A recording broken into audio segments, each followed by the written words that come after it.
Hey, what is going on, my friends, and welcome back to another video on the channel. Well, we need to have a chat. We need to have a sit down. This is going to be your unconventional video. We're not going to do the intro. We're not going to do all that. We're just going to talk. Okay. So we're looking at Safemoon today. Okay. We saw the AMA yesterday, and it seems like a lot of people were really mad. They were pretty disappointed. And there's a few different things that I want to address. If you are a true Safemoon holder, a true Safemoon fan, someone who truly believes in what they say, and if you are that person, this is the video for you. Okay.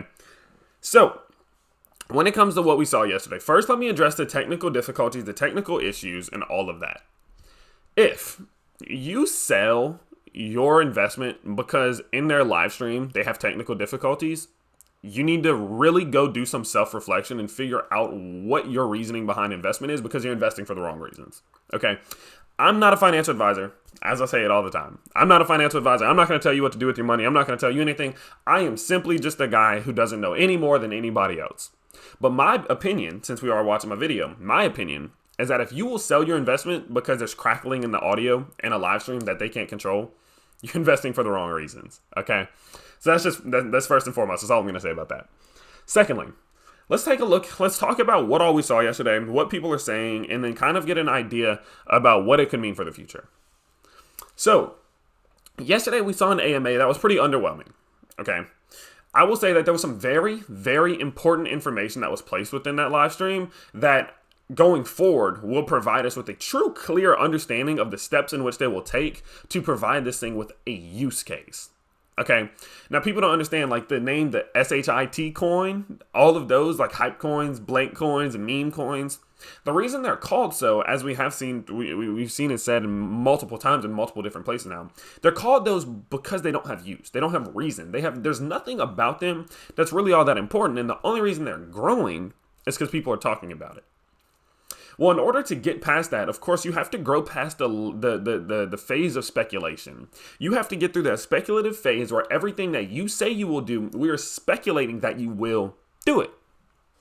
Well, the way to do that is to provide a roadmap, meet some of these different milestones, start establishing credibility and legitimacy, grow your company, and then start to give this thing a use. If it has no use, it will never really, for the most part, be considered anything but a meme coin, a SHIT coin, right? So what we saw from Safemoon yesterday was the first glimpse at the process and the steps in which they will take to reach that end goal. The end goal of having a use case. The end goal being something that means that the Earth, the globe, can use Safemoon for something. And we saw the first step to get to that point. So with that, what do I mean?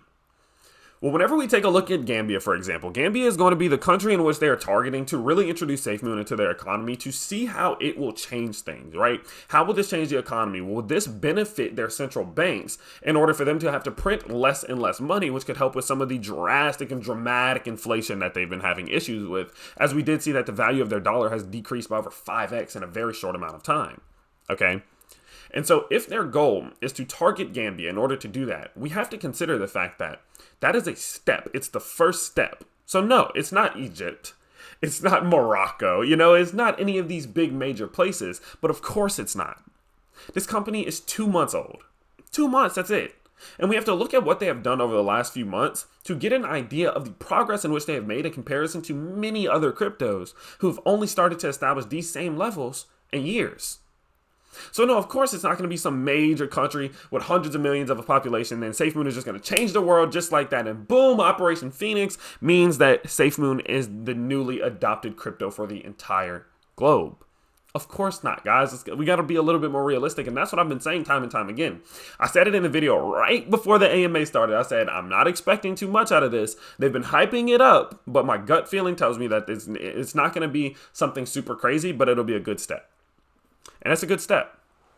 We see now, what steps are they going to take to get us to the point of Safemoon having usage? Because we're still speculating. This is all still speculation. I'm speculating that Safemoon will do well. I'm speculating that they will do any of the things that they say they will when it comes to a wallet, when it comes to an exchange, whenever it comes to any of these platforms, when it comes to NFTs, when it comes to charity donations. All of that is speculation. That's why we say don't put money into these things you're afraid that you don't want to lose, that you're afraid to lose. Because when you put them into these things right now, it's a 50-50. Do they have a good chance to make it out? Sure, maybe. But at the end of the day, until they clear the speculative zone, it's a 50-50 whether it goes up or it goes down forever. Okay? And so what I want to talk about is bringing down the expectations. Okay, because every time we have these AMAs and they don't go exactly how people just hope they will, we start to see people panic sell. Boom, they just get out. And what I want to point out is the fact that Safemoon is doing us a favor by doing weekly AMAs. This isn't something we see from that many cryptos, that they can actually maintain it. We see some from these charity donations or these charity cryptos, of course, because they do weekly charity donations. So it's easy. They always have something big to talk about. But whenever you look at a crypto like Safemoon, whenever you are giving them 7 days from boom to work enough to give us some big update or some big news, we got to consider that's a short amount of time. And you never know what can arise within that week that can delay any other progress that could then be a lack, lead to a lack of excitement in the next AMA, right? And so we saw Bitmart issues. We saw Bitmart issues with the reflections that made a lot of their developers have to focus on that to figure out what was going on with that, to fix that, which delayed them 4 days. So that realistically means they only really had 3 days to do anything new, to continue building, to continue working on this thing. And from there, we just didn't really get that much news. We didn't get really anything major, but that's what happens. So people need to understand that if you want transparency, if you want weekly AMAs, you need to just accept that each one of these AMAs, as we go forward, will get less exciting and less exciting and less exciting as these things take months and years to build, right? So if they simply come on here one day and say, yeah, we're working on the wallet, we've done this, and with the wallet, but that's all we've been able to do, understand that that's all a company can really do in 6-7 days. Okay, so we need to lower our expectations. We need to stop getting our hopes up so high that we're going to get this big news that they've been working with Egypt. I don't know why I say Egypt. Egypt's just the one I see in the comment section the most. Or Egypt, or they've been working with some really big country and they're going to be bringing an end to the world unbanked issue and all of that within a span of only 7 days from the last AMA, right? And so, yes, I do believe that Safemoon played their part in this. I truly do believe that they played a part in overhyping this AMA a little bit too much. Right? Because what they need to understand is there's a lot of new investors who don't get the magnitude of working potentially with an entire country, whether it be 2 million people or 200 million people. Working with the country is something that we have not seen too many times within the cryptocurrency sphere. And the fact that they may have been able to do that, even on a small scale, is a great step. The issue with that is not many people understand how big of a step that is and how this is laying the foundation for something that can potentially be fantastic going forward. Not many people understand that. And I hope looking back now, they can get an idea that unless it's a really big news that's not confusing and people will truly understand the magnitude of it, don't hype it up so much, because then we will see the results that we have seen recently. Now, when it comes to the Gambia situation, I know there's a lot of people who are saying, is this guy even really working for the government? Is he this? Is he that? I don't know. I did my research. I couldn't really find anything. So hopefully going forward that we are then able to get a true picture of who he is and what control he has. And going forward, then we can truly understand the effect that this could have on the Gambian economy.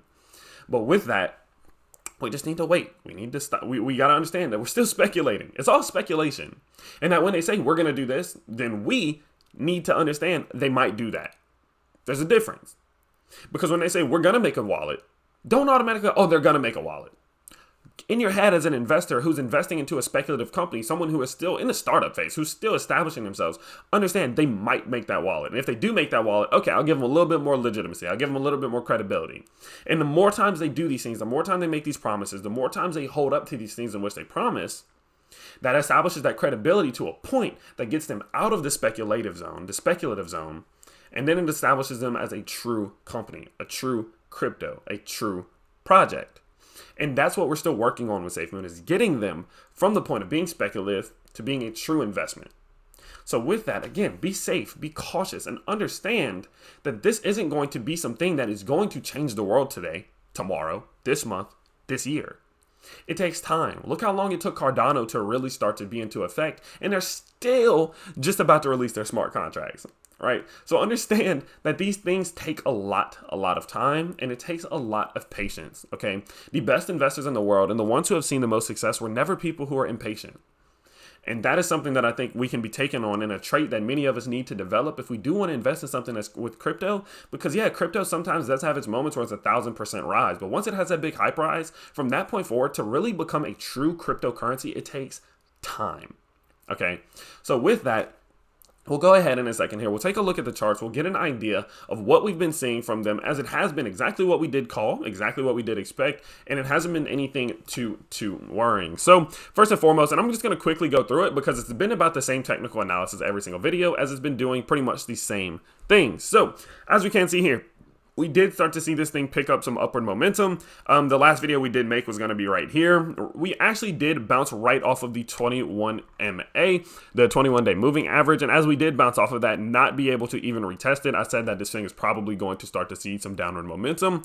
Once we did retest it going into the weekend, I said it's a 50-50 that we're going to see some upward or downward momentum, simply because you never know how these AMAs are going to go. There could have been really big news. There could have been underwhelming news. Well, we got the latter. And with that, we did see it start to fall down to the bottom of the consolidational channel, find that pretty much the same level of support, and then continue its journey back upward. Hopefully, as it does seem, we could be seeing a little bit of upward momentum going now. Now, if we do go ahead and we take a look at the Fibonacci retracements, just to get an idea of what exactly this level is, this is going to be our 61.8 retracement level. And of course, as we did see, it found a perfect level of support here. So as it did find some great support there, and as we have been seeing this thing really establish itself and not make any crazy moves, I'm still confident. I still think that we are doing just fine. Now, what I will say is if we do see this thing break past this 61.8 retracement level, if we do see it start to fall down here, I would then get a little bit nervous, as I wouldn't believe it would find any support until maybe somewhere around the 50s and hopefully not into the 30s, because that would not be good. Of course, that would be a pretty big drop,